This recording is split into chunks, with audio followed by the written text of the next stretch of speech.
आजचा बुधवार प्रचारांचा, निवडणुकांच्या अजेंड्याचा आणि जाहीरनाम्याचा सुद्धा आहे, कारण आज 3 पक्षांचे जाहीरनामे प्रसिद्ध होतात। राष्ट्रवादीचा जाहीरनामा प्रसिद्ध होणार आहे। सुनील तटकरे, नवाब मलिकांच्या उपस्थितीत हा जाहीरनामा प्रसिद्ध होईल। तिथं पुण्यामध्ये भाजप आपलं संकल्पपत्र घेऊन पुणेकरांच्या भेटीला येत आहे। मुरलीधर मोहोळ, चंद्रकांत पाटील यांच्या उपस्थितीत भाजपचा जाहीरनामा, तर काँग्रेसही हम भी कुछ कम नहीं असं म्हणत कोल्हापूरमध्ये मैदानात काँग्रेसचा देखील आज कोल्हापूरमध्ये जाहीरनामा प्रसिद्ध होईल।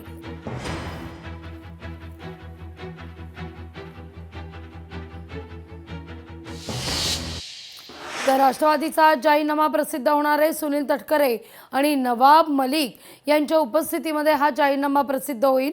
मुंबईसह इतर पालिकांकरता हा जाहीरनामा असेल। दुपारी बरोबर 2 वाजता या जाहीरनामा सादर करण्यास सुरुवात होणार आहे।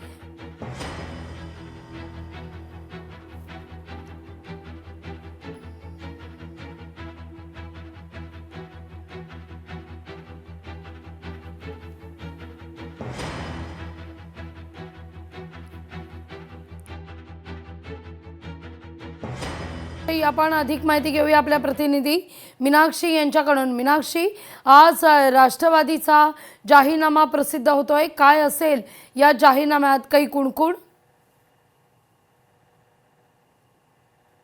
निश्चितच लागवी जसं अजित पवार यांच्या राष्ट्रवादीचा आज जाहीरनामा प्रसिद्ध होणार आहे।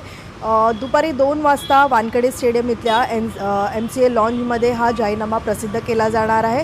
प्रामुख्याने तिथे उपस्थित असणार आहे ते म्हणजे निवडणूक व्यवस्थापन समितीचे अध्यक्ष असलेले नवाब मलिक आणि प्रदेशाध्यक्ष सुनील तटकरे यांच्या उपस्थितीमध्ये हा जाहीरनामा प्रसिद्ध केला जाणार आहे।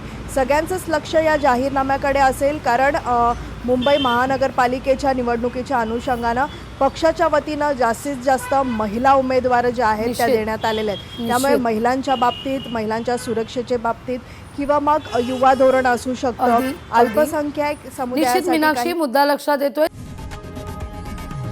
लोकशाही मराठी ऐका, पहा, जागरूक रहा।